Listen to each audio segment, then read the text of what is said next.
morning. And good morning to everyone. Can you hear me? Yes, we can hear you. Good morning. Okay. Yeah, good morning. All right. We're going to talk about port facility maritime security implementation in accordance to the International Ship and Port Facility Security, the ISPS code. And my specialty is more on the US side. So we'll be talking about the United States Maritime Transportation Security Act. So moving forward, I'll just abbreviate that by calling it MTSA, and I'll say ISPS just to make sure that we understand what we're saying. All right, next slide, please.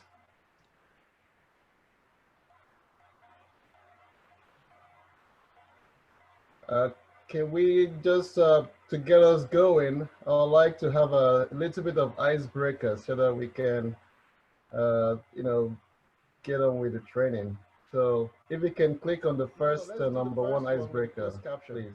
Okay.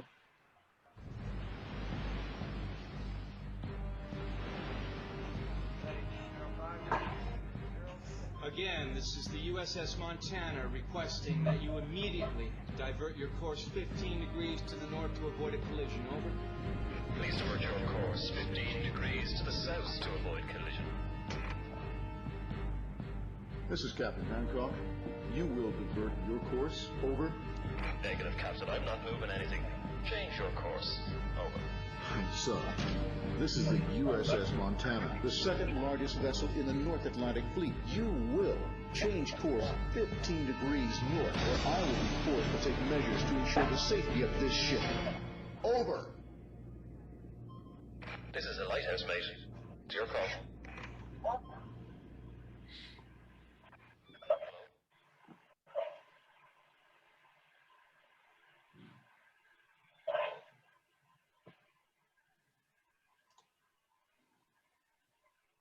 All right, thanks, Maurice. So we can, next slide, please. Okay.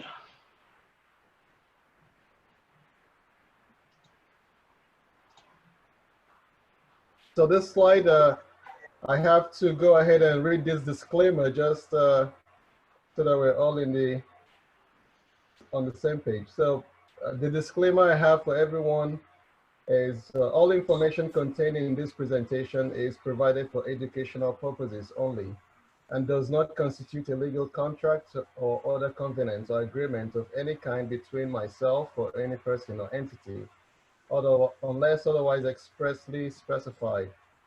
Although the information found in this presentation is believed to be reliable, no warranty, expressed or implied, is made regarding the accuracy, adequacy, completeness, legality, reliability, or usefulness of any information, either isolated or in the aggregate. Any views or opinions presented are solely mine and do not necessarily represent those of the United States Coast Guard.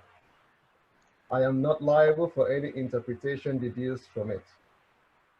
I accept no liability for any damage caused by the content of this presentation. So that's my disclaimer. Now we can go to the next slide, please. Do we need to sign anything? No. No. You don't need to sign anything, my brother. I just, it's something that I have to do. All right. So for today, the topic we're talking about is a very broad topic. 30 minutes will not do it any justice. So I'm going to be very, very brief. Hopefully we can answer some questions that you may have at the end. So the outcomes I hope that we could get from this at the end is I'll give you a framework of what ISPS code is all about.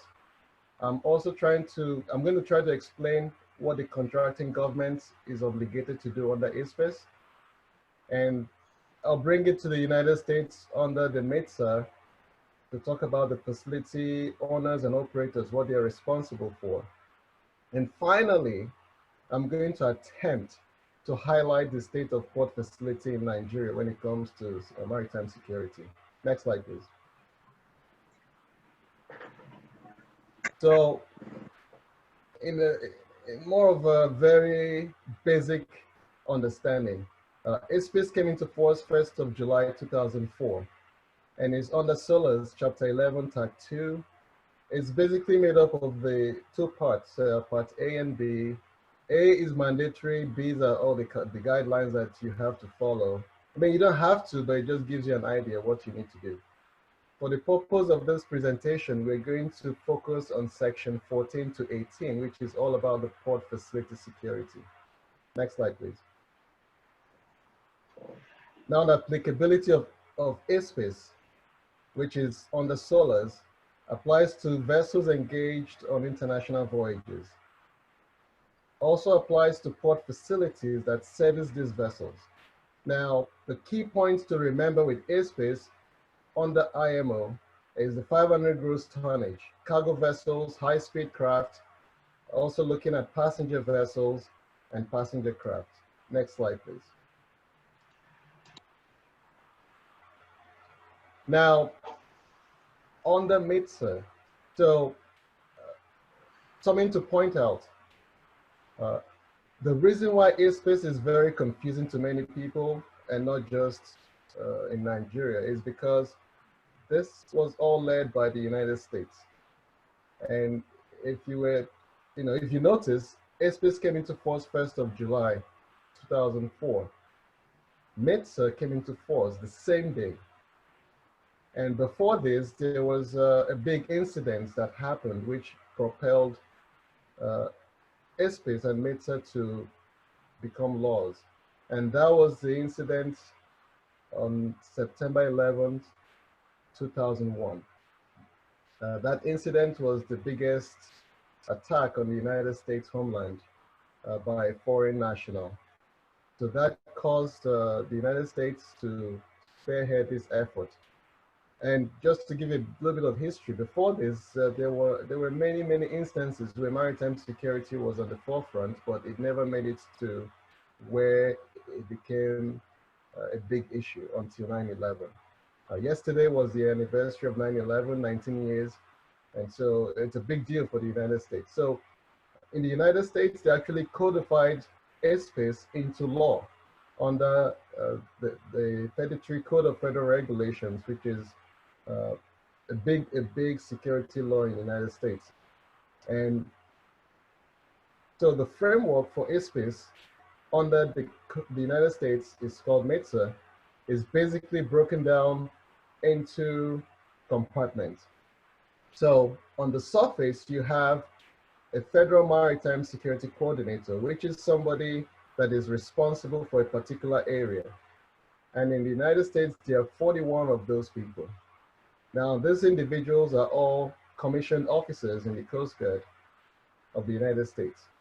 They are typically people that have served on active duty, being military officers for at least 21 to 22 years, and they are usually captains.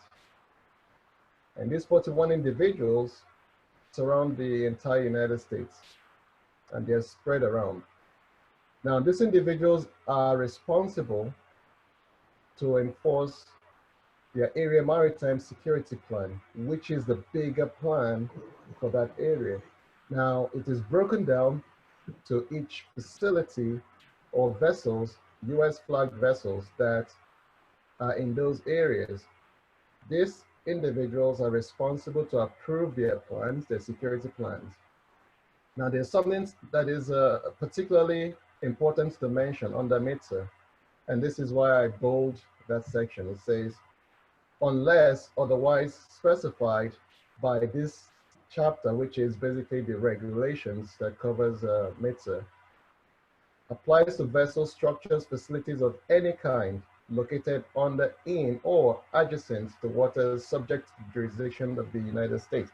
So basically, the captain of the port, any of this individual can hold any vessel, any facility under this regulation, and you can't say anything about it because that is a catch-all phrase. You cannot say, no, it doesn't apply to me. Next slide, please. Now, let's talk about the applicability of MTSA applicability of ISPS under MTSA. So we saw earlier on that under the IMO, it is 500 gross tonnage. Well, when you come to the United States, it's even lower. It's gone down to 100 gross tonnage, regardless if you're a foreign going vessel or a domestic vessel. If you're 100 gross tonnage, you are applicable. That's the first premise. The second premise, if you handle any cargo that is under part 126, 127, 154. Sorry, I'm speaking our jargon, but 126, basically, if you have your facility that handle explosives, if you handle any kind of explosives, then you're applicable to MTSA. 127, basically, it relates to LNGs. If you handle any LNG, and the last one, 154, talks about oil in bulk. If you handle any of this cargo and you conduct over the water transfer to any vessel, then MTSA is applicable to you. If you receive, your vessel has certificates to carry more than 150 passengers. Key point here is your certificate says you can carry. It doesn't mean you have to carry 150 passengers. It could be just one passenger, so long as your certificate says you can carry up to 150. You're a barge fleeting facility. Basically, you have a place where barges that carry oil, chemicals, anything that can go boom, you are applicable to MTSA. So these are the basic applicabilities for MTSA in the United States. Next slide, please. All right, I put this picture so as to give you a pictorial view of what ISPS is all about. So before ISPS, SOLAS was basically concerned with the vessel. So that big yellow circle is what SOLAS was concerned about. Once ISPS came into force, it expanded what SOLAS was all about. So your facility, the water around the vessel, everything around the vessel becomes something for you to be careful about. Next slide. The next slide, please. All right, so let's talk about the responsibility of the contracting government. So the contracting government, who are these individuals? So any country that is signatory to SOLAS and signatory to this convention, that will be the contracting government. So under the, in the United States, the Coast Guard has been designated as that entity. And so anything related to maritime is covered under, Coast Guard takes care of it. Now, the responsibility of the contracting government is to ensure that the security assessment and the plans are done for their port facilities and also for the vessels that are under their flag. They are also responsible to designate within the government, some other entity to undertake this responsibility. And they can find any agency, but it has to be a government agency. It cannot be a private entity. They're also authorized to get an RSO, basically a recognized security organization. Some class societies will do this, ABS, Lloyds, they can become your RSO, but there are certain functions that they cannot do. And this is very important. Those functions that they cannot do are like setting the security levels, making sure that the contact information and people that you talk to in your port, that they are really represented in your plan. Next slide, please. They are also to ensure that they issue certificates, issue identification for all government officials that have access to your port. You have to make sure that there is a common identity so there is no confusion who is working in your port. Establish security measures for all your fixed and floating platforms. That is the responsibility of the government, not the RSO. security of vessels in and out of your port, you're required to make sure that you have something in place, the measures that you have in place. Control and compliance measures. So this has to do with port state control. You have to have a way to ensure that vessels coming in and out of your facility are all monitored. You have a way to say, these are the number of vessels in my territorial waters, your economic and exclusive zone. All those areas, you have to have a way to control it. And there is something called declaration of security. This is a contract basically between the ship and the port. But the contracting government has to say what that means. What do you want? At the security level 1, 2, 3, what's going to happen? Next slide, please.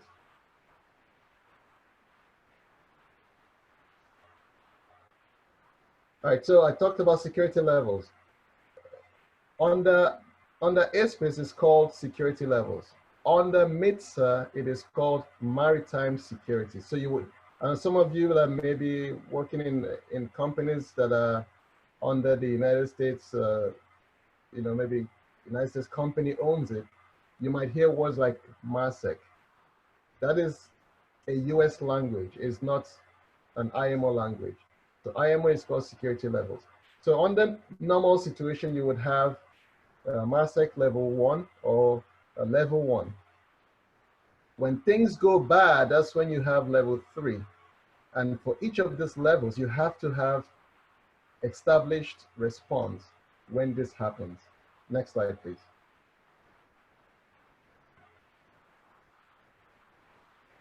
All right, so under MTSA, any port facility owner or operator is responsible for certain requirements.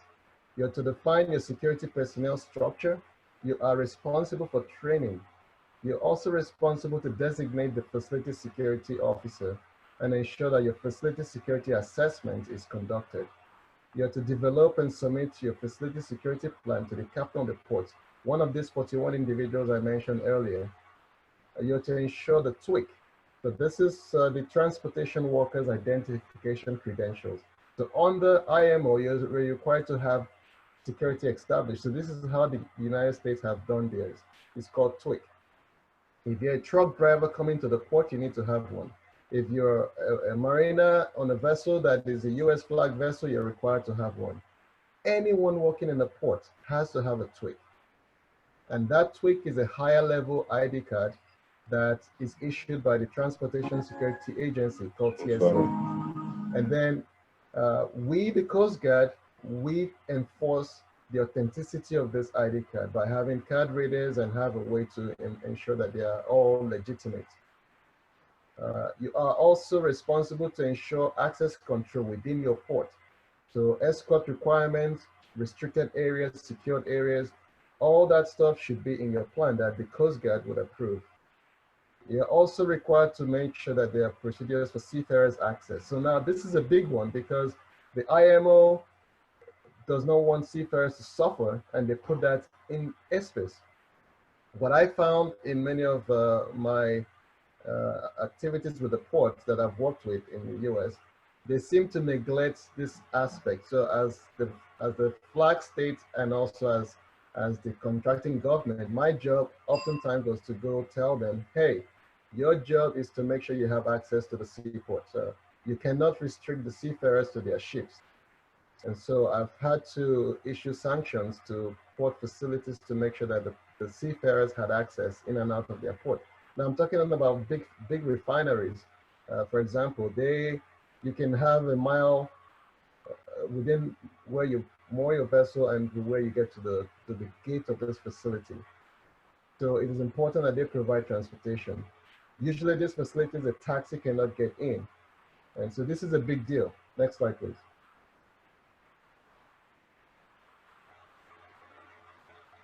All right, so I really breezed through the MTSA and ISPS. So let's talk about the state of Nigerian seaport. I have to say I'm not really an expert when it comes to Nigerian seaports. However, I do have a lot of insight into what's going on. So if I make any mistakes, please bear with me. And if you know something that I do not know, please share with the group. All right, this is a picture of the Roro Port in Lagos. And the first thing that strikes me is just looking at this picture, you see a lot of movement, a lot of people. And I don't know how you have access control with this so many people walking in and around the seaport. Next slide, please.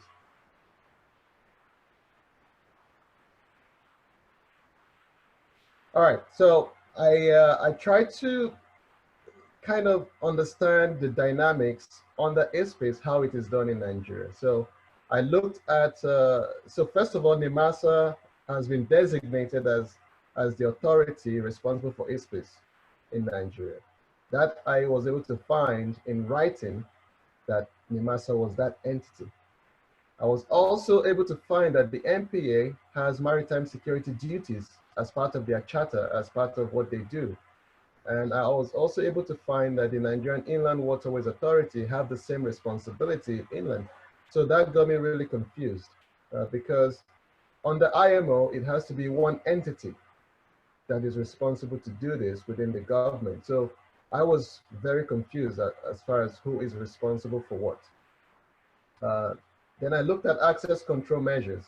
I was quite, would I say, impressed with what I found. So NIMASA, there's something they call the Deep Blue Project. Under this project, the Federal Ministry of Transport, they actually this year, they procured 2 special mission vessels, the DP Lagos and DP Abuja. And these are brand new vessels built in 2019. So I thought this is quite impressive. And now they have a Nigerian Navy captain in charge of each of these vessels.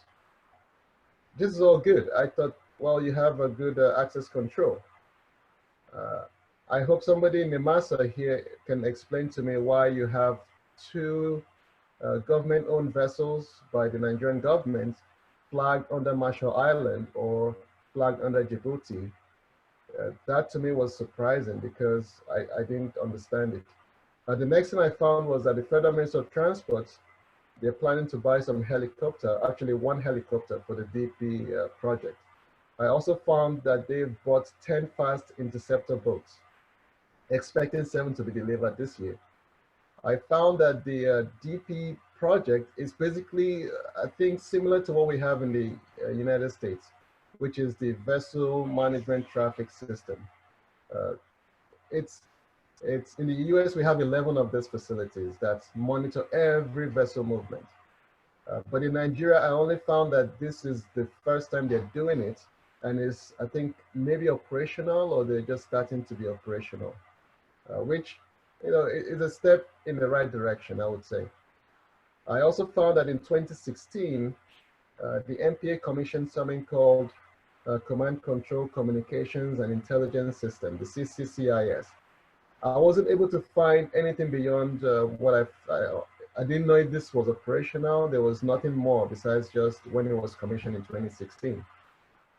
Now, on the security levels implementation, I wasn't able to find anything that could say this is what NIMASA does as far as sets those levels. Again, if I remind you, that is a function of the contracting government. That cannot be delegated to the port facility. It is the function of the government. So basically, what you find based on your intelligence, saying that this is the condition of your seaport, it has to be relayed to the port facility, and it's pretty much a mandate. You shall do it. It's not a question of maybe can I do it. So this is I couldn't find anything. Next slide. Now the security measures as far as Nigeria is concerned, this is what I was able to find. The Nigerian Navy launched Operation Calm Waters. This operation has been very successful.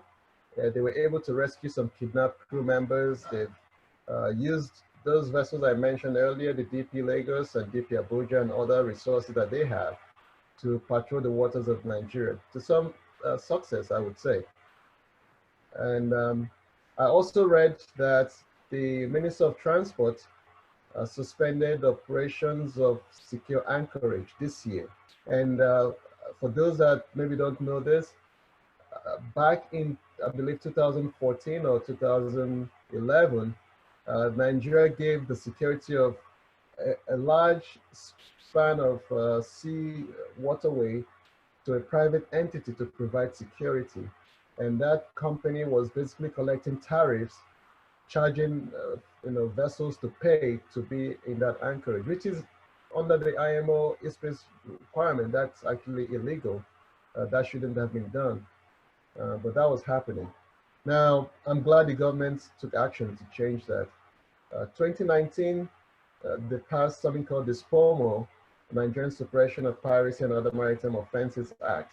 I don't know how effective this is because it's quite recent.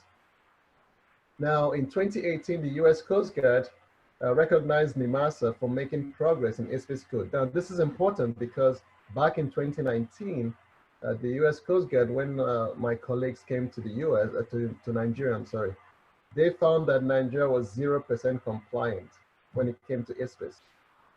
And in 2018, I actually worked with those team members that came to Nigeria because at the time I was in the Netherlands, and that was the office that would deploy to Nigeria to do this inspection. Not inspections, but it was more like an oversight.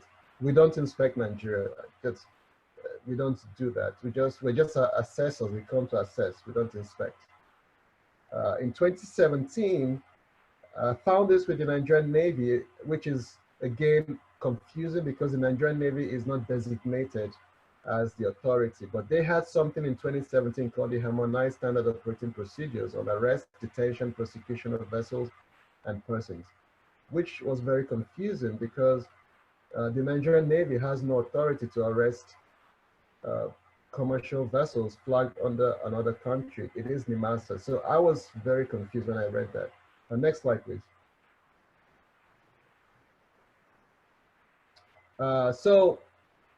And then ISPS performance in Nigeria. So this is, again, this is what I am seeing based on the source of information I'm getting. So in 2019, the US Coast Guard sanctioned Nigeria and 18 other countries that they performed poorly in implementing ISPS. And I know people might be saying, hey, wait a second, in 2018, the US Coast Guard said Nigeria did well. Well, there's a reason that happened. So immediately following the 2018 visit of the Coast Guard, in a spurt of maybe 2-3 months, there were 41 cases of kidnapping offshore, which informed the US that something is not going right with your ISPS program. And that is why you had the 2019 sanction. So I mentioned earlier, 2013, Nigeria was 0% compliant. In 2014, Nigeria moved fast to become 80% compliant with ISPS. And this is because in 2013, I believe, NIMASA was now designated. Before this, NIMASA was not designated. And so with that designation, it helped NIMASA to change things around. And I think some of the ports began to do some sort of ISPS compliance. So that's why you see 80%. All right. So the reasons again why Nigeria performed poorly in 2019 report was, so I'm going to talk about what the UN Office on Drugs and Crime reported. Between 2015 and 17, the revenue loss was $2.3 billion in the waters of the Gulf of Guinea. And I think Nigeria is a big player when it comes to Gulf of Guinea. That money, I don't think it's a good representation because probably a lot more has been lost. The 2.3 is what they estimate. Then the International Maritime Bureau reports that 21 seafarers were kidnapped in the Gulf of Guinea in 2019, which is last year. This is a 50% increase from 2018. And all of these attacks are reported to emanate from Nigeria. And if that doesn't sink in, think about this. In 2020, this year, the first 6 months of 2020, 77 attacks globally. 67 of those happened within the Gulf of Guinea. And that represents 90% of the global attacks at sea. That's a huge number. And I think when you look at ISPS, ISPS is all about security of your port facility, security of your waterway, security of the infrastructures, your critical infrastructures that you have. When you fail in those areas, there's no way you're going to get a good performance. And I know this is hard to take in, but it is a fact. And next slide, please. So what I've done here, I know this is a lot, but we're not going to, in case, if people want to, we can click on some of them, but these are actual reports. So I went back all the way to 2019, almost a year ago, and I took records of attacks in Nigerian waters. And the ones I've highlighted in red, those are fatalities where people either got killed, actual kidnapping happened, or an actual attack where weapons were fired. So those ones are in red. The ones in green are where they were rescued or, you know, something good happened. They either maneuvered, they were able to escape the attackers. And this happened, some happened even at the port facilities in Lagos port, for example. Some happened at the terminal, the jetty, the loading jetty. Some happened when the vessel was actually transiting out of the water. Some happened when they were actually on their way into the waters of Nigeria. So these attacks are not something that you would consider possible if you have an effective airspace program. Next slide.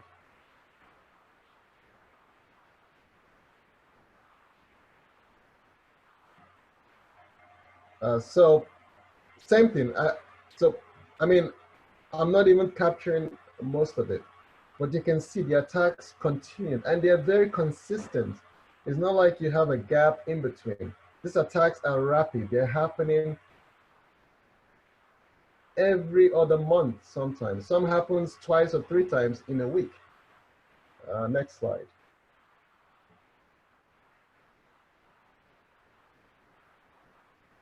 So even up to a week ago, there was a release that there is an imminent, a maximum alert has been given for companies coming into Nigeria. And this one I want to, Maurice, can you click on the link? Let's read what it says. On 4th of September, 2020.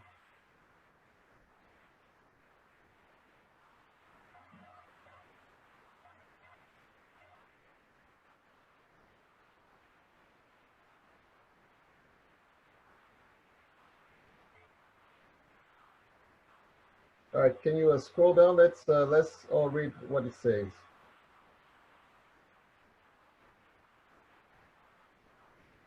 That's good, thank you. You can stop, let's keep reading.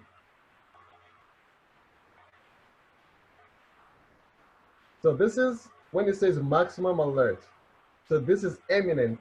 So at this level, if we're going with airspace, this should be a level 3 security alert.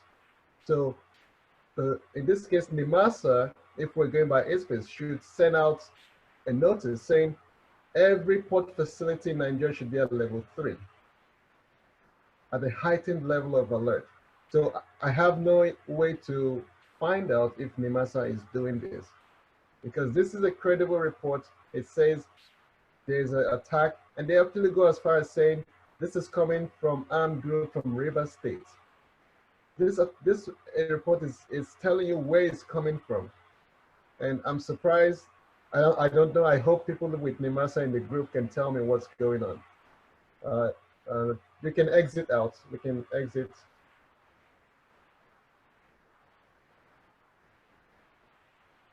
Next slide, please. All right. So I know I went through this really fast, and I've actually exceeded my time. I was trying to hit 30 minutes, but I think we exceeded a little bit out of 30 minutes. So this is, and please don't take this to mean all-inclusive. This is from what my research and what I've looked at. These are my recommendations. I would say I commend the effort of the MTSA, MPA, and NIWA. All three agencies, and I would add Nigerian Navy. All of these agencies individually are doing a lot on their own. But it doesn't help if the attacks are still happening and the gaps are still happening, the lapses are still happening. So what I would recommend is to merge all three federal agencies to bring about the synergy you require to combat this issue of ISPS.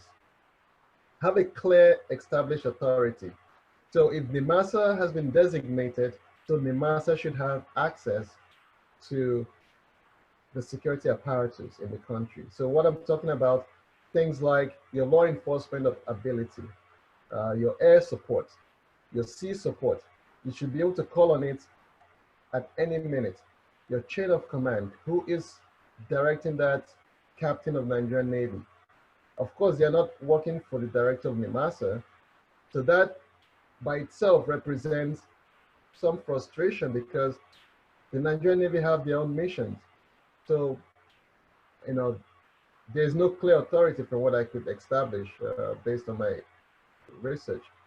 Now, harmonizing the law enforcement capability to create the force multiplier and maybe create something, you know, like NIMASA law enforcement with broad powers to prosecute. Because right now, if you can't get to see or if you can't perform those functions, then you're not effective. Also use technology to enhance maritime security at port facilities. I believe the DP project done by NIMASA would help. I mean, this is the right approach. Things like record keeping. You know, airspace is big on record keeping. You have to keep records. You have to audit. You have to do a lot of assessments. I didn't even talk about all of that. Assessment, yearly audits. These are things that you have to have a robust system to implement. Also, how do you, if there is an attack, how do you ensure that this report gets to you immediately? Things like immediate notification. What are you doing with communication network? The single point law enforcement database. This is where anyone at any location can access information and know, okay, this is what we have going on. The tweak I talked about, the Transportation Security Identification Card. As a law enforcement officer in the United States Coast Guard, I can get somebody's record in a heartbeat. That is something that helps with our law enforcement work. And the last thing I would say is consolidate security surveillance. So that brings us to the end of presentation. Next slide, please. All right, thank you for your attention and hopefully you're paying attention to what we talked about. And if you have any questions, I'll be happy, and also comments, I'll be happy to hear your comments. Thank you. Right. Thank you very much, Lieutenant Akaninyene Inyang, for your excellent presentation. And I believe I can see from people's faces and those that I'm able to see their faces that I can see how serious they are and excitement inside in their faces, showing how interesting this topic is. And I strongly believe that there's going to be a lot of questions coming out from here. So Monday at this stage, I will just leave it to you to run through the program again. Monday, over to you. Yeah. So, Lieutenant Inyang, thank you very much for a wonderful presentation. It's quite enlightening, not just for people working in a port facility, but for also people sailing on ships, and most of the seafarers are preparing for exams.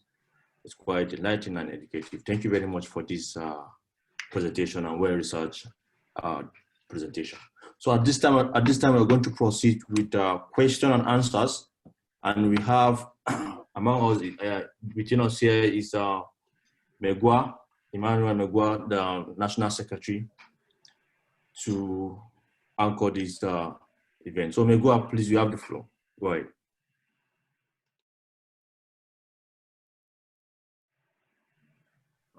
Thank you, Garba. Good morning, everyone, or afternoon. I believe I haven't greeted anyone since I came.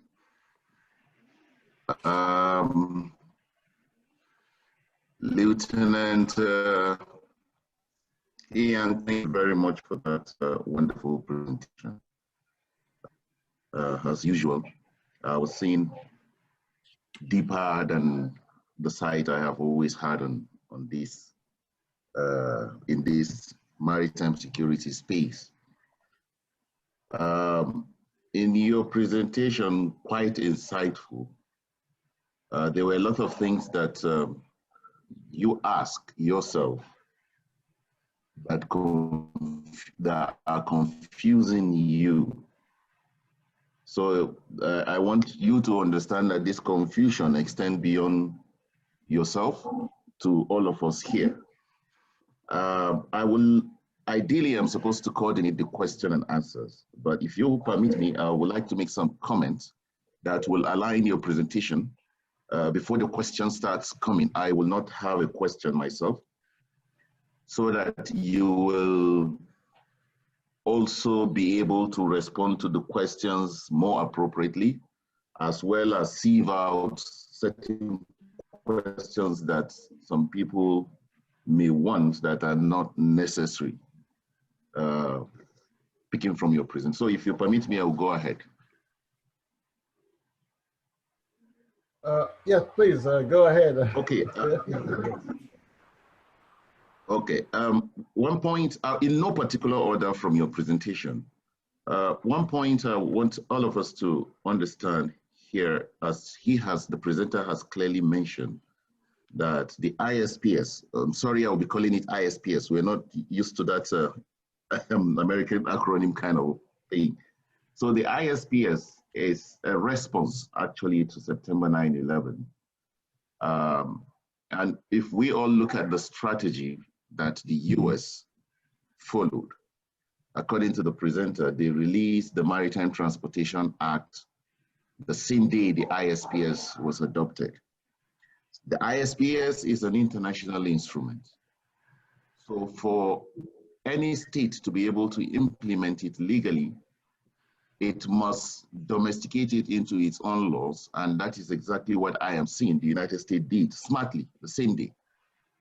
While the ISPS provide an international guideline, quickly, the same day, today I am getting to understand that they enacted their own act to implement that those guidelines in ISPS strategically. Now, this is absent in Nigeria. That is one point to note. We are still implementing the guidelines of the ISPS directly from the ISPS code itself. Some of the provisions of the ISPS have already been there in solas that have been captured in our Maritime Shipping Act. That's the IMASA Act. So yes, you can find legal grounds to implement some of them there. So these are also challenges that we are facing here. I believe that will answer some of the questions that you have raised. Now, the ISPS is talking about port facility. Nigeria has other security challenges that port facility may not be a top priority for Nigerian states. Militancy could be another one, which is political. And that is why you may review the statistics that you have presented here that showed when you talked about the poor implementation of ISPS in Nigeria. There are a number of statistics that fell under. Most of the incidents happen outside the jurisdiction of any port facility. So one will begin to look at how can an effective ISPS address an attack on a ship outside even the territorial waters, 20 miles, anything outside 12 miles.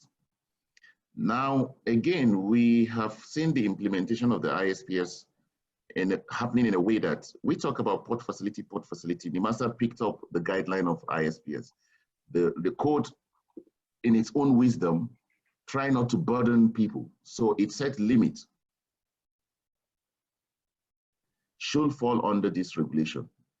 So you will now find a lot of facilities by the water that do not receive foreign vessels. So you cannot make them ISPS compliant. But because they are by the water, they provide leakages for criminals to access the water.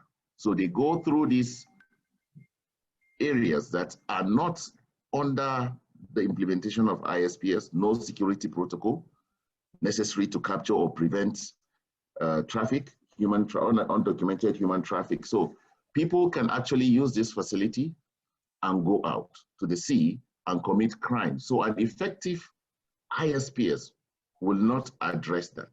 What would have addressed this is an effective act that NIMASA would put in place to say, okay, beyond the ISPS, we are taking these all inclusive, all our waterways. So in my own view and the view of many maritime security experts, we will, and looking at your presentation, which clearly showed that most of these attacks did not even happen within port facility, and as I've outlined, areas where criminals can actually access the sea, which are not regulated under ISPS. So I believe that will answer to us a lot of the questions that we may have as to why we're having these issues. And just to add to you that the Maritime Security Act came into to play last year, and there has been successful conviction this year, I think last month. Now, this is where NIMASA got her powers to prosecute criminals that commit crime within the maritime domain. Lastly, like I said, I'm doing in no particular order. The HSOP released was not by the Nigerian Navy. It wasn't a new document. It is just a collation of procedures by all agencies involved in the maritime domain, which some of them are the immigration, the customs, the drugs, NIMASA, Nigerian Ports Authority, Nigerian Navy, and all of that. It was coordinated by the Ministry of, by the Attorney General, Ministry of Justice. So it's just a collation of SOPs of all these organizations into a book. And I think there is a committee that meets to continue to look into areas areas to possibly review or implement how the implementation is going, just to coordinate these agencies.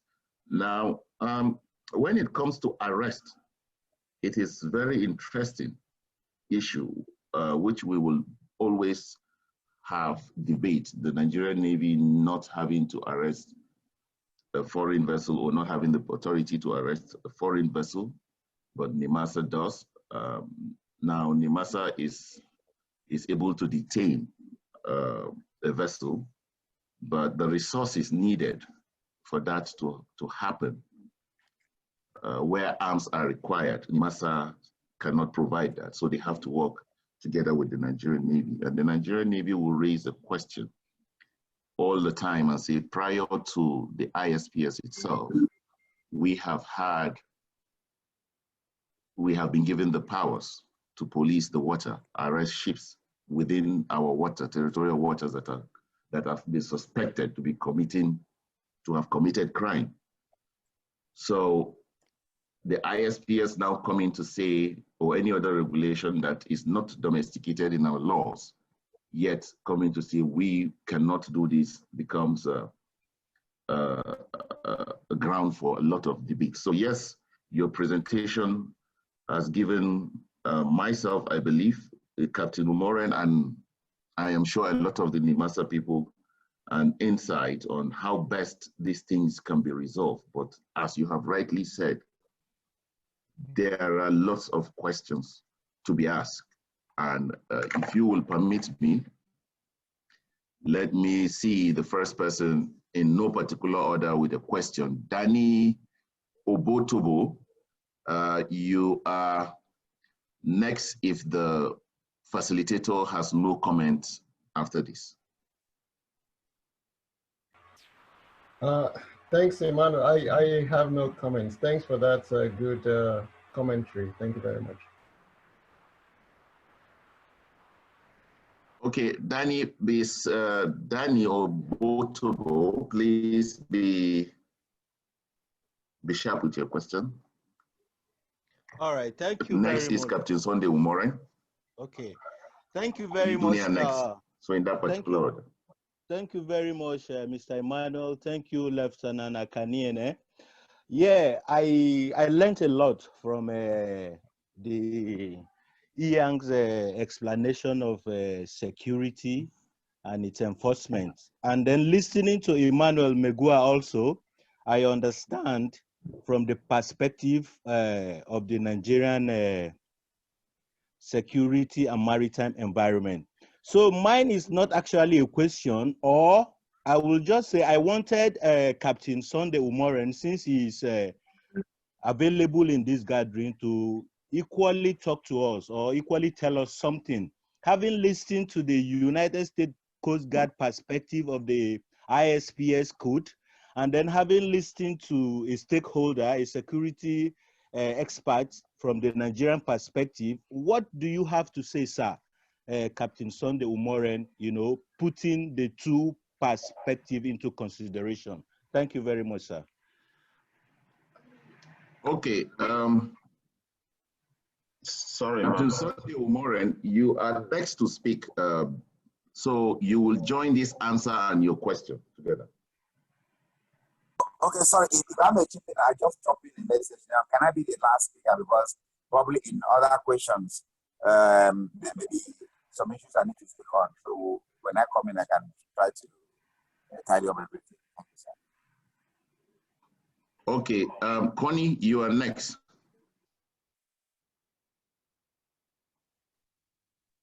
Okay, good morning, everyone. Thank you, Lieutenant Akaninyene, for the brilliant presentation. I think I want to just comment regarding security levels. If I recall, one of your points there said there's a recommendation for African ports to be at security level 3. And at the same time, again, from your reports, and as we all know, a lot of the attacks, kidnaps, and all happens outside port limit. So if the security incidents are happening outside the port limits, and a port is taking all necessary precautions and complying with the ISPS to keep the port safe, should it not be at security level 2? Because for where I work, our own terminal will operate at security level 2, and this is because of all the extra measures that are in place to ensure that the waterways around our facility is secure and safe. That's one. And secondly, too, with the rise of security escort boat companies or the facilities and all is on the increase and is readily available in the market, because there is a market for it too. Almost everybody today trading in the Nigerian waterways have to engage their services for this extra protection. I mean, for us, we move a vessel from Port Harcourt to Lagos, and it has to be escorted all the way and then back. So you have a vessel that has 24/7 security boats. So if you flip it again, if the security situation improves and these services are not needed, then what happens to those businesses? too, would their, you know, it's sort of like a conspiracy. Is their existence, all the security companies, is their existence fueling the need for them to be there? Or how do you marry the two? On one hand, we want our waters to be secured. On the other hand, we have people that are already in business. And if our waters are secure, they go out of business. So it's just to put it out there from my perspective. Thank you.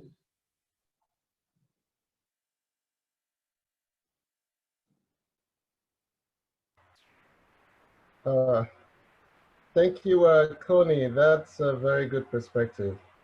Now,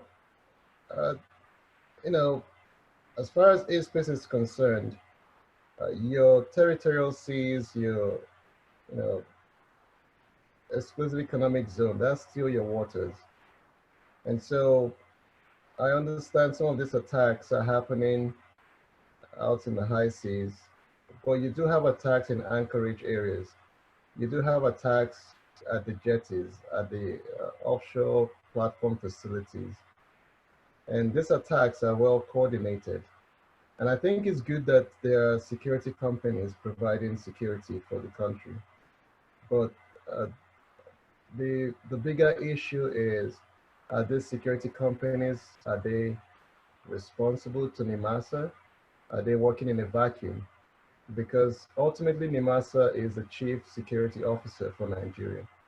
And because NIMASA is the chief security officer, they are responsible to control the activities of every security agency.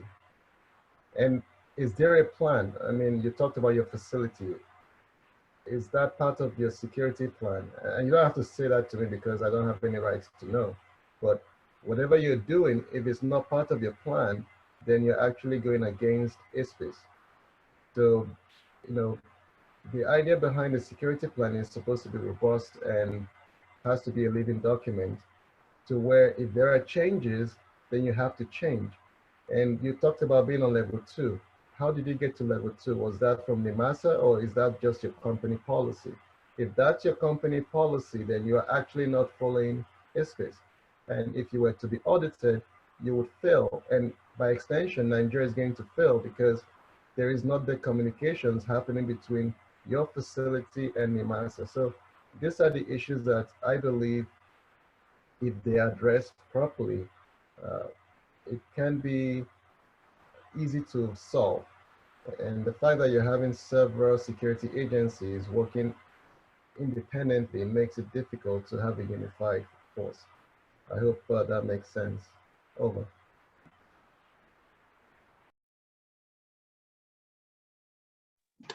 Thank you very much.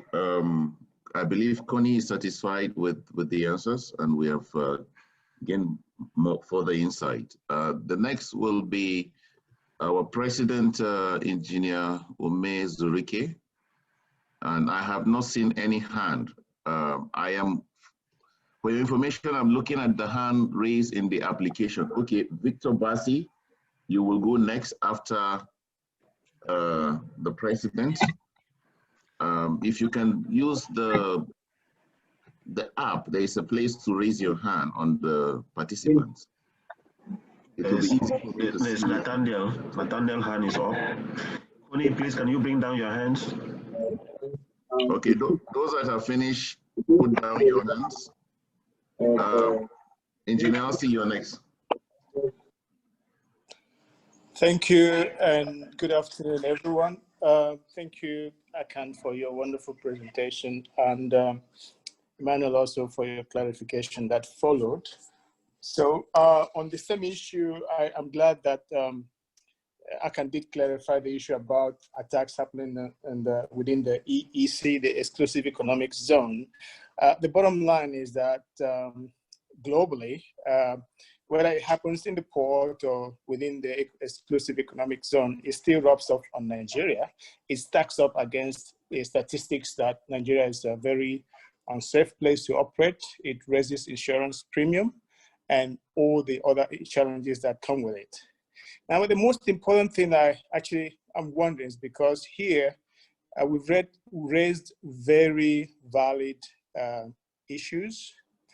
And my worry is, no matter how important these issues we've raised here are, I'm afraid that it just ends with us here. How can we utilize these valuable inputs that many of you with your professional expertise have put in place, identifying the ills within our society, within our industry? How can we then make good use of it to cascade it or escalate it to the relevant decision makers? Because we sit here every 2 Saturdays and we make some valid inputs, and it'll be good to see that we are able to not only just talk about it within here, but to see how we can take it further beyond discussions within our group.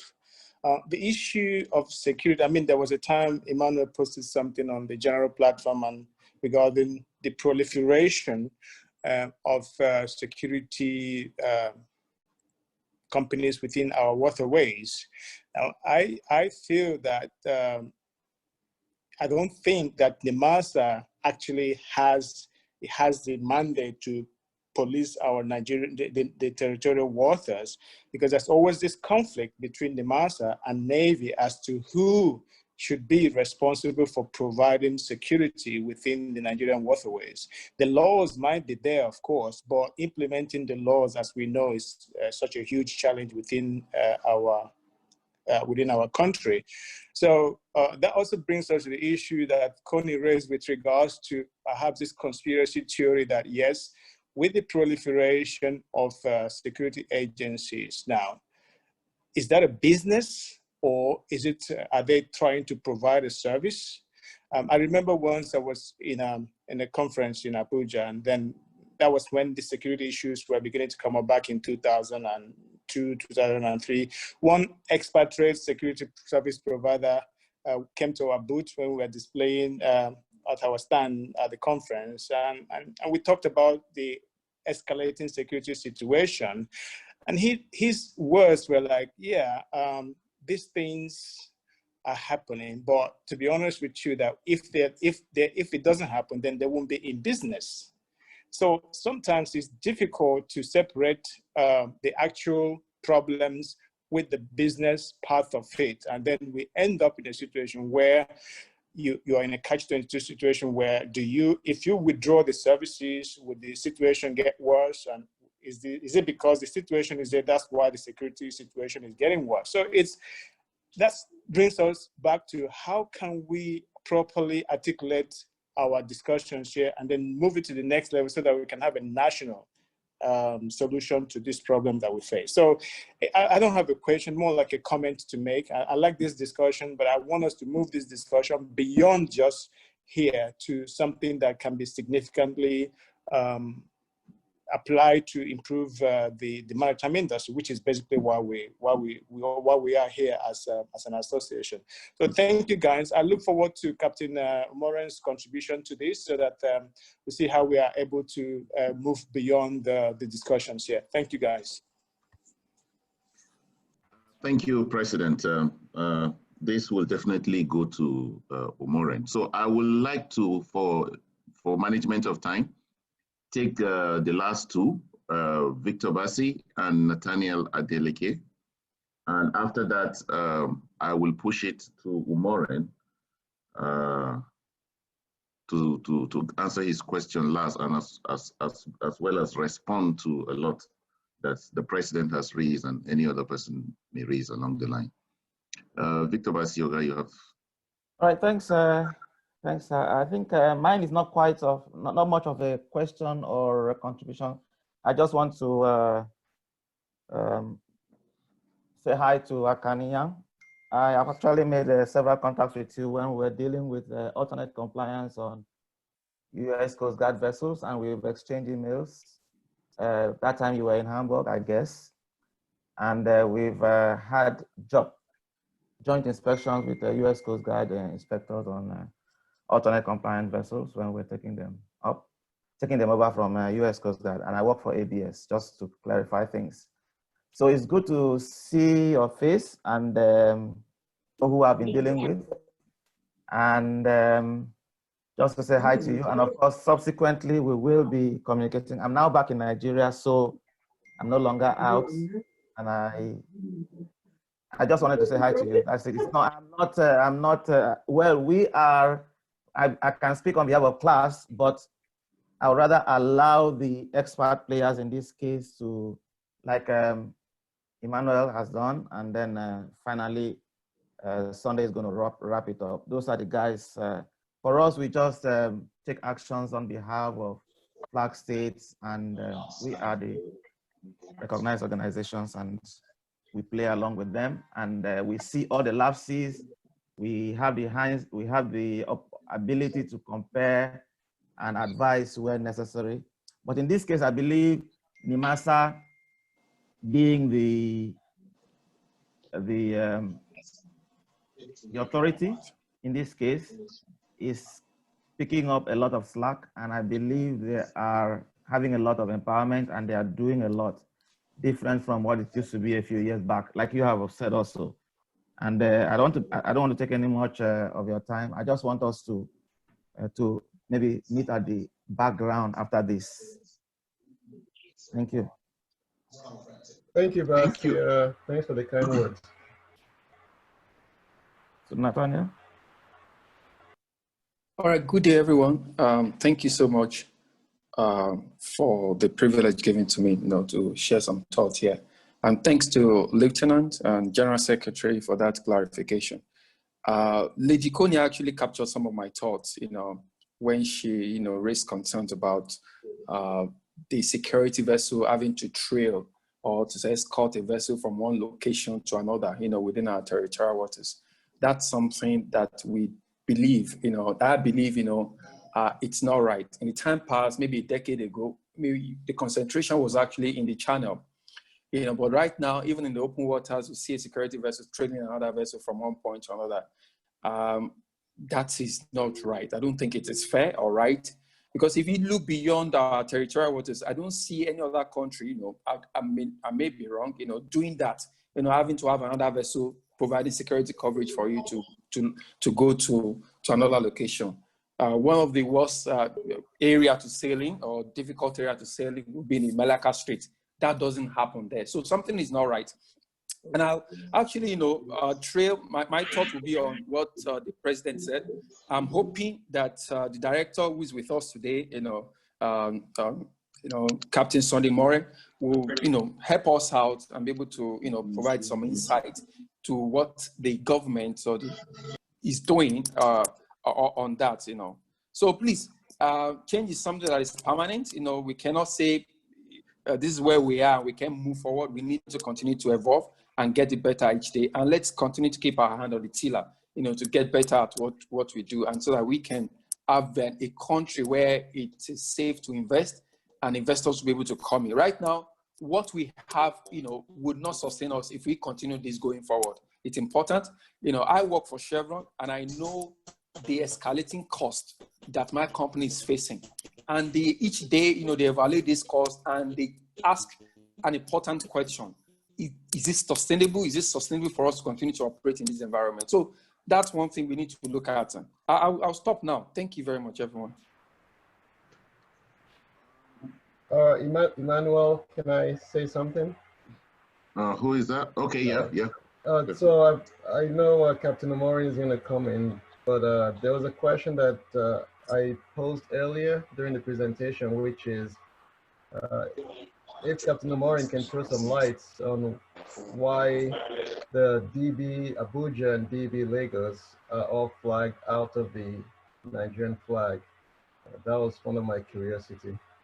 Thanks. Thank you very much, sir. And permit me again to load Captain Umoren again with one more question as a result of why that the president asked. So it will give him an opportunity. One of the things the president asked is, we keep discussing this, it seems we know the problems and we can prepare a solution. So how do we go from here? As a practitioner in the maritime security space in Nigeria, I will say we have problems in different areas, in pockets, but we have problems in NIMASA. I will explain this problem because Captain Umoren is here and he is our own, and I will talk to him directly. After this, okay, you can punish me, I will take it. The ISPS code, the one we're talking about, has made provisions for a designated authority, which NIMASA is the designated authority.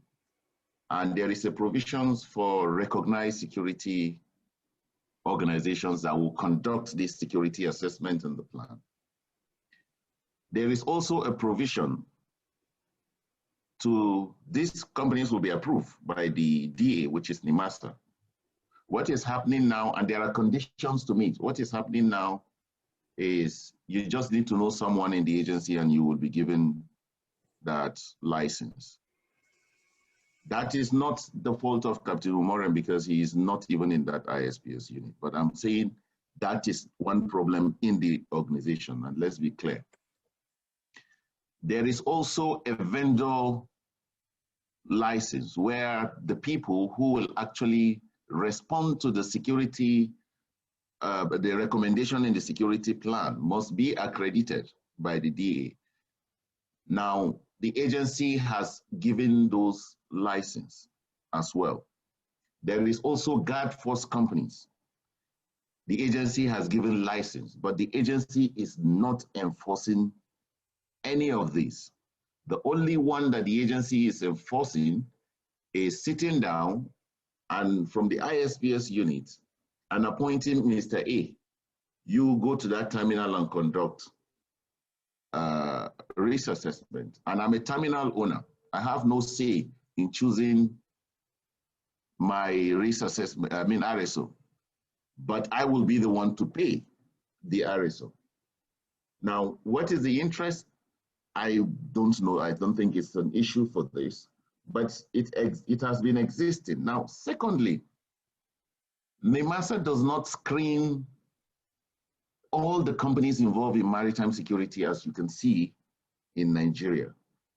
We went up to NIMASA 2 years ago, if I'm not mistaken, 2 or 3 years, as an association of private maritime security companies to say, we have gone to certain level with the Navy to sign MOUs, and the Navy were critical in saying, for you to come into the security field, you need to undergo certain screening. And we don't know who should screen you. We said NIMASA. They said, well, NIMASA are not doing it. So go to the Nigerian Civil Defense Corps, NSCDC, and get screened. Companies run there. NSCDC are screening companies for a different thing altogether, guard force for the land base. And the NSA queried NSCDC, and NSCDC said, no, these companies came to us and asked for our guard force license. They did not say in the application they want to do maritime security. So our license given to them is not for maritime security. So we went to NIMASA and said, please come and regulate. Collect this company's information, pass it to DSS as it is being done. DSS will screen and send the reports to you. The companies don't see the reports. That's the process of screening here. But the agency will see the report and decide whether you first qualify to be a security company or not. DSS will do that screening for you. We went for that meeting and Captain Umoren chaired that meeting. And we said, please come and regulate us. Captain Umoren here chaired that particular meeting, but 3 years down the line, nothing has been done. I have never asked him directly like this, but today is an opportunity for him to explain to us what are the issues they are facing that we are not getting along. Thank you very much. So, Captain Umoren. Yes, sir. Everything now on your table, sir. Okay, very good afternoon to everyone, our great presenter and all listening in. You know, Ima, thanks for the things you've said, although some of the issues, I think we can better address them in a beer parlor than here.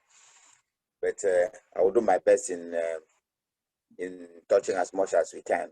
You know, just before I get there, you know, I was in a church and a lot of sick people came out for healing, and all of a sudden the pastor broke down weeping, wishing he could heal everyone, but that it's God that heals. He can only just appeal, you know. So unfortunately, why I'm saying that is that I'm not in ISPS. ISPS, by virtue of how it's being arranged in NIMASA, it's not reporting, or it's not a unit under safety department, which in other climes are. But on few occasions, I've been called to chair certain things in ISPS, like turning them around when they had a lot of issues. That was when we actually even did their guidelines for them.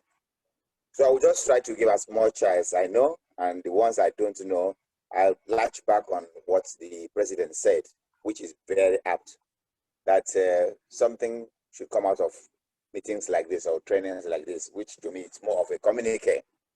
And I think I'm not a politician singing praises of the new management, but from the little I've seen, any communique, any action items pushed to the DG, you always will set up a committee to review them. So I think it will be good for us to come up with a communique, especially related to this, and then pass on to management to see what can be done about it. So let me just go briefly through. Okay, as highlighted, ISPS code. You know, people say we don't have an act, but we actually have a regulation. And we know the process of having an act. It takes ages. You have to pass referral Ministry of Justice, Ministry of Transport, Transport to Justice, Justice to lower house to upper house, and then prior back to the presidency, first reading, even before you get to the presidency, first reading, second, third, or whatever readings. So it takes ages, but a regulation is the fastest way of getting things done. And we have an ISPS regulation, which I think you guys, the guys in the security outfit can actually write to the agency and get copies. So that covers, that's a rule already. It's a law, you know? Okay, so yes, NIMASA approves RSO. I would liken these issues of approval of RSO, because sometimes they say the list is unending. It's almost like what we're having with maritime training institutions. You know, Nigerian businessmen are prostituting.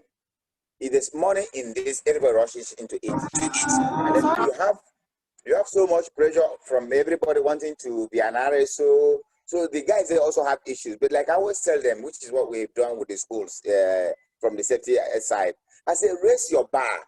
Let your guideline be the filtering process. That when the school comes, 1, 2, 3, they fail to meet this one, and they're out of it, you know. So I think it's one of the things we need to pass on to the other guys. Then on the issue of terminals nominating RSOs to come and audit them, but then there's also the issue of a conflict of interest. Whoever pays this thing takes the tone. So if you pay the RSO, what are you going to do? You're going to pick up a guy that is so nice with you, and I have this wonderful relationship, and pay him to come and vet you, and it may not really be very objective. So I think we should accept what NIMASA does. Of course, there's a caveat. The caveat is that all the RSOs approved should be qualified, should be able to know to do their own work. And then the presenter on the issue of the 2 vessels being registered in outside Nigeria. Yes, it was that was really needed, because when they built the vessels, they need to bring the vessels from this thing to Nigeria. However, because our surveyors were not part of the ones monitoring the building of the vessels, and then again, if we were to flag the vessel, would have meant sending Nigerian officers to go and bring the vessel. The vessels are sophisticated vessels, and we could not easily have gotten them to comply with safety mining and some other certification processes under our flag. So that was when it was decided, look, let the vessel be flagged with another flag, and then come into Nigeria, and then they will change the flag. So the changing process, in fact, as of today, they have been issued the Nigerian Certificate of Registry. But we are still now working on the other certificate, because you're going to have a captain, a naval captain, being the master of a vessel. Can that be possible in any flag? Absolutely not. So we are trying to fine-tune the other aspects, to make sure that we have the vessels covered. So the issue of not having a Nigerian flag was just to sell the vessel down from where they were built to Nigeria. Yes, on the setting up of security level, it is the work of the master, the DA, to set up the security level. But this other warning you just read out there, I've not really seen it. I've not really seen that warning. But I think it's something that will need to be communicated to the agency, because to be honest with you, yes, they may need to revise. But then they also would need to be convinced of the threat level for them to wake up to say, okay, we're going to move it from where we are to the next higher level. Yes, you need to listen to what people bring out there, but if you are not convinced, at the end of the day, the flag decides on, the DA decides on the security level that the country is going to take. Okay, I've said about ISPS regulation. ISPS on the ports by waterways. This one bit we also need to be a bit careful. If you have a port that smaller vessels berth, and those smaller vessels actually save foreign, international ports being used by international vessels, you need to be very careful, because if you don't have those ports checked and vetted, there may be a weak link that you are opening up. Because the service vessels, let's take one of the security patrol vessel or supply vessel, is berthing at this small newer port, and it's moving from there to come and service a vessel at MPA port. If you are not concerned with the originating ports, which may not actually meet the part of the international regulation, if you are not still concerned about that port, things could happen, things could go wrong on that other port.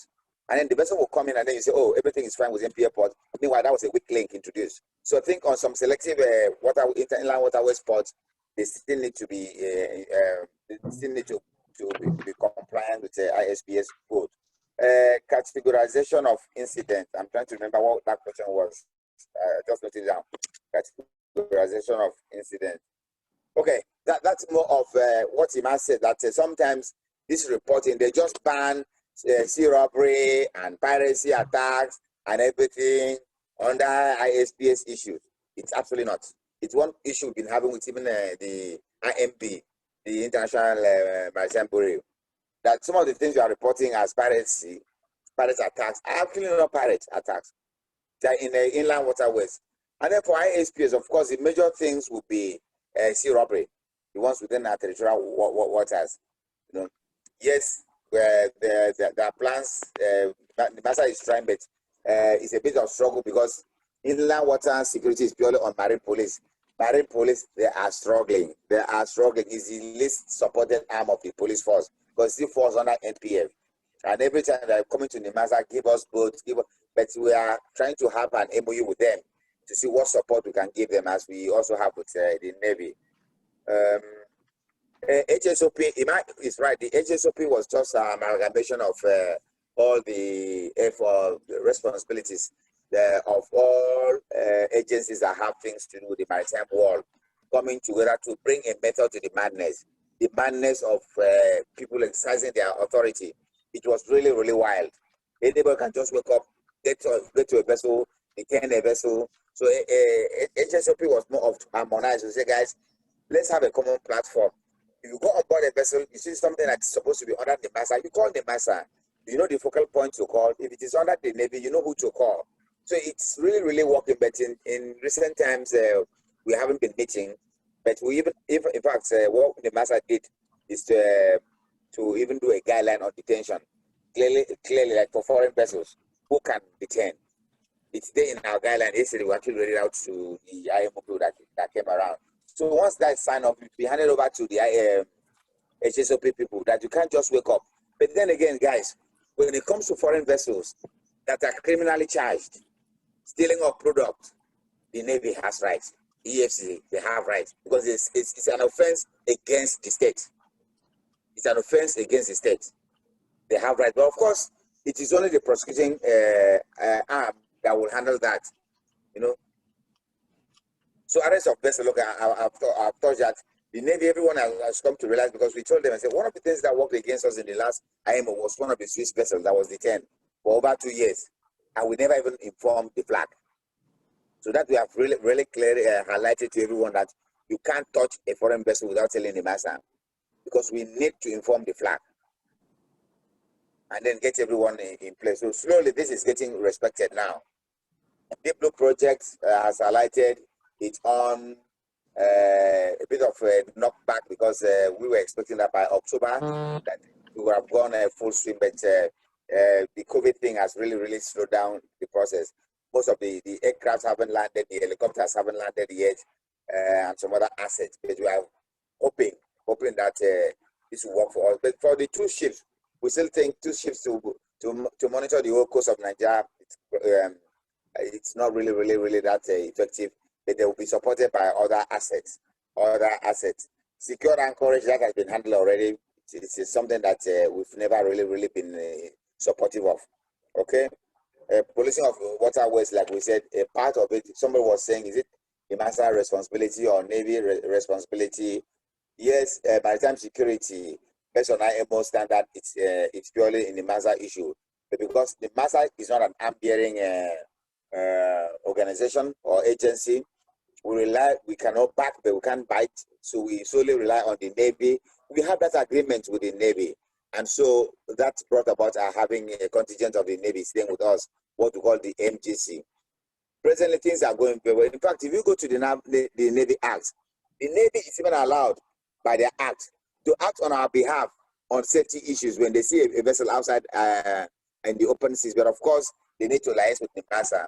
But the MOU is being fine-tuned to make sure that everything is done very well. It's not about because one of the things in dealing with foreign vessels is that if it is the master that is going out there, we respect the people, but the Navy will still act like military people, and probably forget about issues of what do you call it, this rights, human rights. You know? But we are trying through the MOU to tell them, say, look, when you see colors, you can actually just tell the vessel not to move, call our team to come in to do the necessary work on such vessels. Okay. Proliferation of security companies, that is apt. That is very apt because, to be honest with you, like they say, the best way to keep something is to give it to a thief to keep it for you. The security companies that are coming in, are they even reformed bad guys coming up to set up this organization?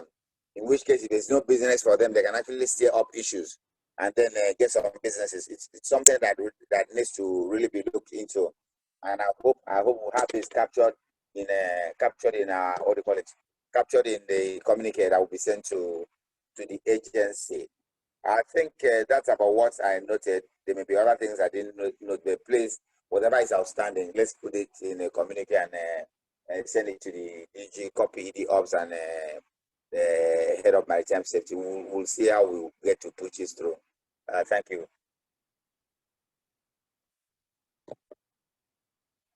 Thank you very much, Captain Sunday Umoren, for your response on all the issues raised. I believe unless the facilitator, Lieutenant Akan, has anything to add, I would like to hand over back to Mr. Gajiri. I just, Emmanuel, can I just say that very impressed with Captain Umoren's response. And I would say, as far as having a military officer on a foreign flag vessel, that is a concern. And I hope they can address that in due time. Thank you. Okay, thank you very much for that session. I'm just going to read something from the text, one of the texts here from Jatao Joseph. He said, this is very educative. Just my input, sirs. The still owners of security companies providers for escort vessels are handled with strong laws, guidelines, and acts governing them are in place by the federal government. This business will not stop. Most of the security companies are sabotaging the waterways for piracy to enable them get business for their boats. Otherwise, this will continue, and also it may surprise us that most of the owners of those companies are retired military personnel. So if no threat on the waters, no business for them. There are rivalry among Navy, Marine, Police, etc. To sum it up, let the federal government take this serious. It will bring our expertise to assist the government too. Thank you, sirs, once again. What will take Nigeria to have her own ghost card and all security companies to register with them to avoid clash of power among NIMASA, NPA, and NIWA. So that is from Jatao Joseph. Okay. Right, so yeah, we almost past 12:30 now, and I want to thank every one of you for all your contribution, and also the guest speaker, Akaninyene, for the wonderful presentation. And I always say that this kind of lectures is a one semester lectures, but it's to be able to do some justice by giving it to us within the 45 minutes. So at this point, I will just give it to Monday to carry on with the rest of the agenda. Right, Dr. Morris, thank you very much. So at this time, I would like NEC, it's a moment for NEC to give us announcement of any events coming up. I know there are 1 or 2 events coming up in a few weeks. At the same time, while the NEC is talking, I will please encourage, I'll ask all of us to switch on our cameras so I can be able to take pictures. So please switch on your camera and give me that wonderful smile, and let me have a good shots, which I'm going to share later on. Nick, you have the floor now. Okay, thank you very much, Monday, Morris, Akan, and everyone who's spoken. Yes, before activities, I just want to say that we will need to capture this particular session in the form of a communique. So Monday, yourself, Morris, and GS, I hope you guys will work together to see that we can put together a communique that we can then be able to share. Monday? Yeah, we'll work on that. Okay, then. So with regards to activities, as you guys know, we will be having elections coming up November this year, mid-November to December this year. So we expect that everyone, chapter level and national level, will be gearing up for that. Immediately, we have an activity that's being organized by Connie and her committee. I think Connie is still in the house. Maybe Connie, can you give us an update of where we are on that activity?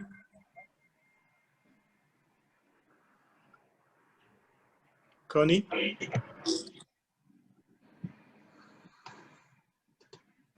Yeah. Hello, Connie. Is Connie still around? Okay. Well, basically, sorry? Yeah, I'm part of the committee for the World Maritime Day coming up on 24th. And the plan is for us to carry out a campaign that is in line with dumping of waste into the water.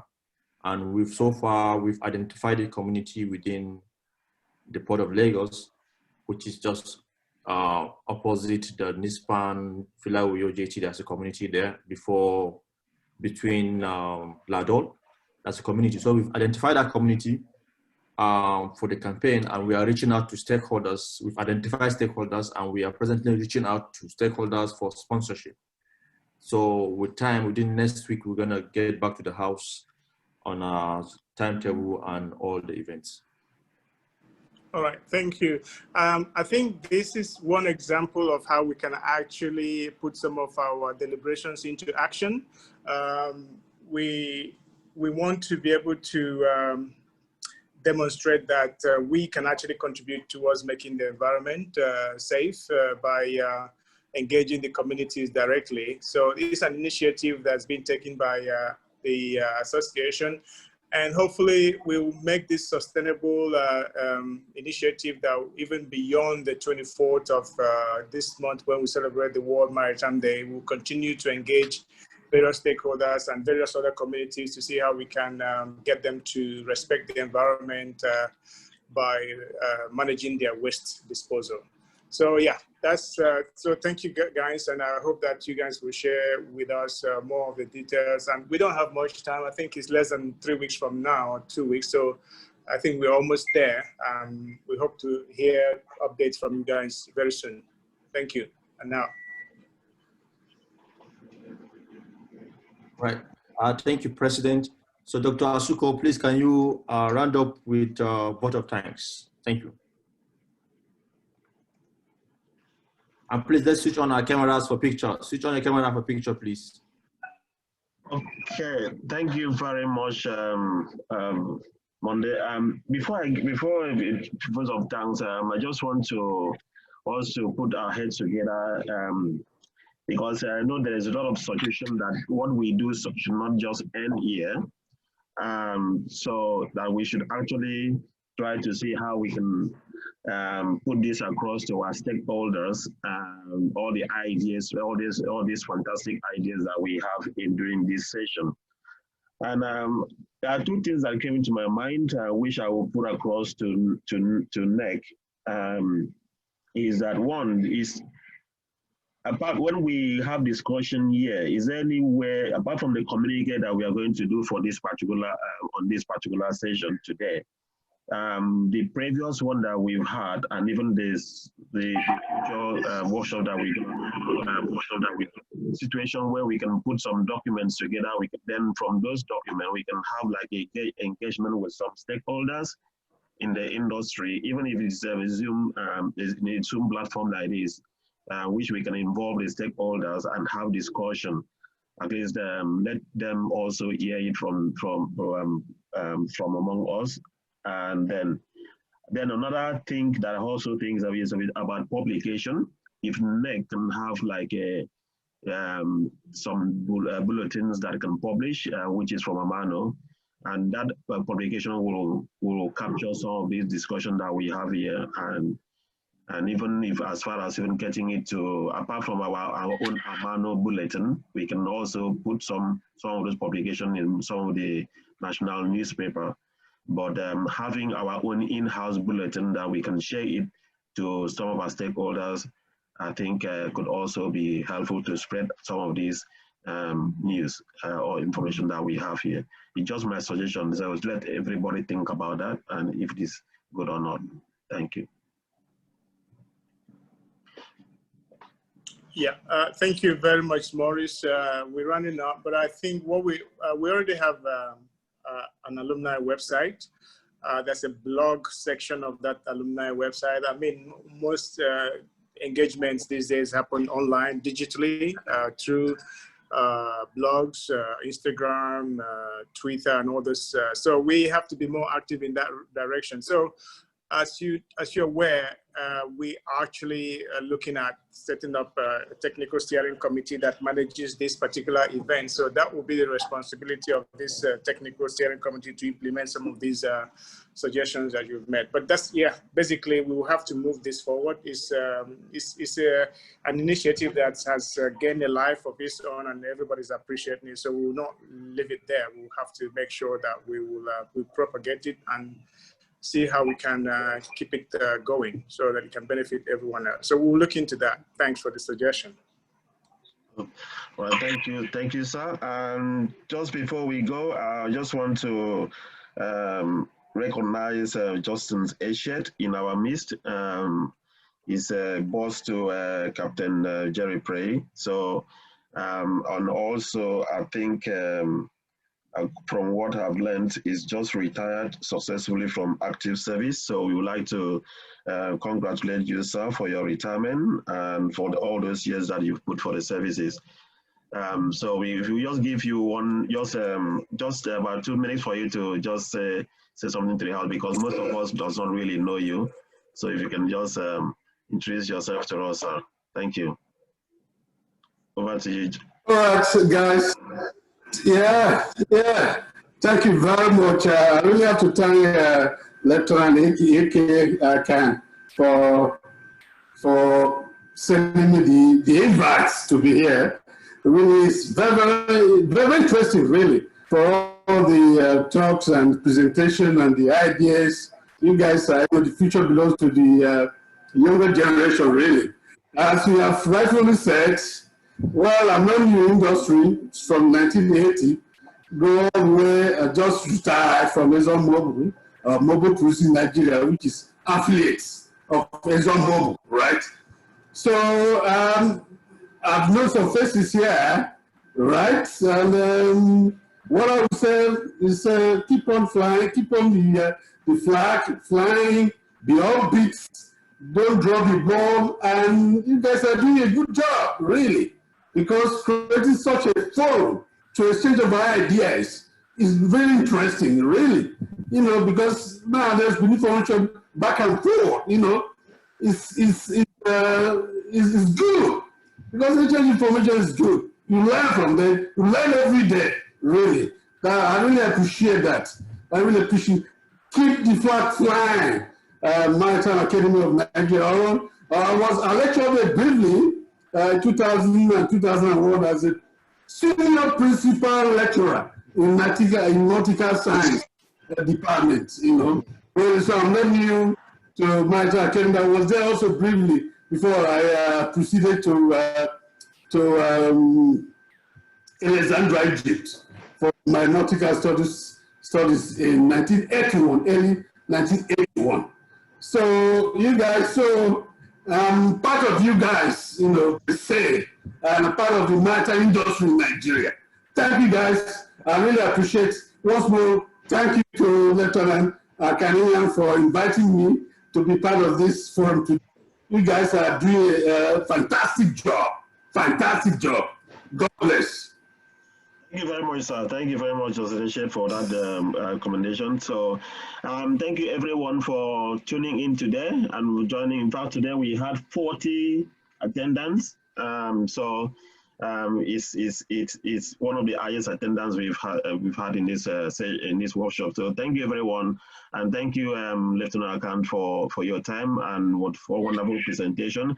Thank you Amano, all the Amano members for your commitment to seeing this workshop being a success. And so I wish everyone a good weekend and stay safe, please. Thanks.